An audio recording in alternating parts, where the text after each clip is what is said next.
আধুনিক যুদ্ধবিমানের দুনিয়ায় প্রতিনিয়ত নতুন প্রযুক্তি ও কৌশলের সংযোজন ঘটছে। এই প্রতিযোগিতায় দুটি উল্লেখযোগ্য নাম হল ফ্রান্সের দাসো অ্যাভিয়েশনের রাফাল এবং চীন পাকিস্তান যৌথভাবে নির্মিত JF-17 থান্ডার। উভয় বিমানের রয়েছে নিজেদের শক্তি, প্রযুক্তি ও কৌশলগত সুবিধা, কিন্তু প্রশ্ন হচ্ছে আকাশে কার আধিপত্য বেশি। রাফাল এবং JF-17 যুদ্ধ বিমানের শক্তি, সক্ষমতা এবং বিশেষত্ব নিয়ে তথ্য থাকছে আজকের ভিডিওতে।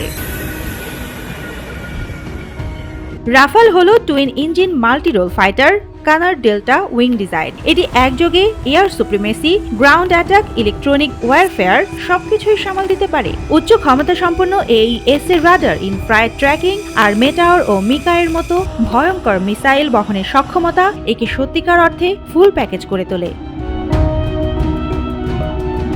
অন্যদিকে JF-17 হল budget friendly single engine multi-role বিমান। চীনের প্রযুক্তিতে তৈরি এই ফাইটারটি PL-12 ও C-802AK মিসাইল বহনে সক্ষম এবং সহজ রক্ষণাবেক্ষণযোগ্য। এটি এয়ার টু এয়ার, সারফেস এমনকি অ্যান্টি-শিপ মিশনেও ব্যবহারযোগ্য। এক কথায় সাশ্রয়ী কিন্তু স্মার্ট।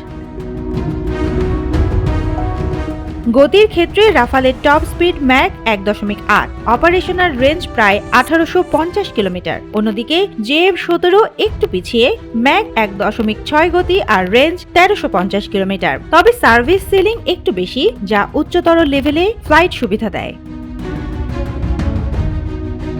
মূল পার্থক্যটা আসে খরচে। রাফালের দাম $70 থেকে $90 মিলিয়ন, যেখানে JF-17 পাওয়া যায় $25 থেকে $32 মিলিয়নের মধ্যেই। রাফাল যেখানে প্রযুক্তির মডেল, JF-17 সেখানে খরচ বান্ধব কৌশল। রাফাল ও JF-17 উভয়ই তাদের নিজস্ব শ্রেণীতে উল্লেখযোগ্য যুদ্ধ বিমান। রাফাল যেখানে উন্নত প্রযুক্তি ও বহুমুখী ব্যবহারের জন্য পরিচিত, সেখানে JF-17 তার বাজেট ফ্রেন্ডলি ও কার্যকর ডিজাইনের জন্য প্রশংসিত। যুদ্ধ বিমান নির্বাচন সম্পূর্ণ নির্ভর করে একটি দেশের কৌশলগত প্রয়োজন ও বাজেটের উপর। সুবর্ণা মেহজাবিন, দেশকাল নিউজ।